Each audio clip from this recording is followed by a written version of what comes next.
premier qui a été arrêté. Il y a eu d'autres arrestations par la suite. Et les enquêtes sont déjà en train de travailler sur ce dossier-là. Individu séquestré, est-ce qu'on parle d'un homme ou d'une femme? On parle d'un homme. Il n'y a pas de mobile. Est-ce que ce sont des gens qui se connaissent entre eux? Au départ, on n'a pas encore cette information-là, mais cet homme-là, heureusement, a réussi quand même à transmettre l'information, puis on a pu intervenir. Et selon la première information qu'on avait, c'est que ça fait déjà quelques jours qu'il était séquestré. Possibilité que ce soit tous des jeunes et des jeunes qui peuvent faire partie d'un membre d'un gang de rue? Ben, tout est possible là, au moment où on se parle. Mais évidemment, comme je dirais, peut-être qu'on va connaître davantage demain matin avec des comparutions et aussi, évidemment, le travail des enquêteurs au cours de la nuit. Vous donniez un élément tout à l'heure par rapport à une personne qui aurait communiqué à l'extérieur. Oui, c'est qu'au départ, l'information qui était envoyée au 911, ça vient de l'extérieur du pays, c'est un appel outre-mer.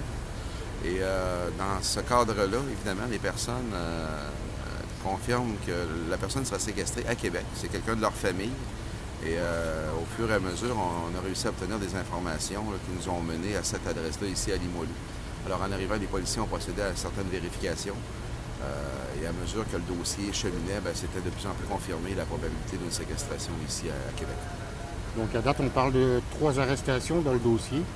Oui, jusqu'à présent. Puis il y aura aussi des témoins importants là, qui seront interrogés au cours des prochaines heures par les enquêteurs. Donc un premier individu arrêté au début de l'opération. Oui, au tout début, un peu après 19h, au tout début de l'appel.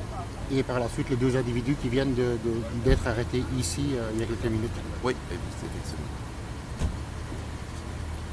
J'avais une question. C'est un homme ou une femme qui a été séquestrée? C'est un homme. Un homme? Quel âge? J'ai pas l'âge, malheureusement. Tout ça, ça se passe autour du 380 Sapinière d'Orion dans l'Est, en quartier.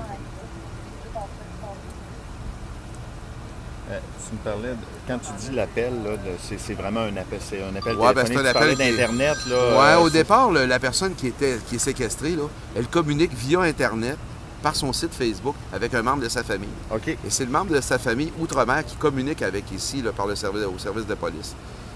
Et là, nous donne l'information qu'un membre de sa famille serait séquestré ici à Québec. Alors, puis en plus, cette personne-là n'était pas de Québec, alors il y a eu quand même un certain nombre de vérifications qui ont dû se faire avant d'investiguer l'endroit.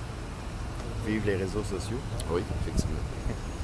OK. Il n'y a pas que du mauvais. Outre-mer, c'est grand, Outre-mer. Hein? Oui, on va connaître demain matin exactement le pays d'origine. Vous comprenez, à cause de l'enquête, je peux pas... C'est beau. Mais c'est bien un autre pays. Oui. OK.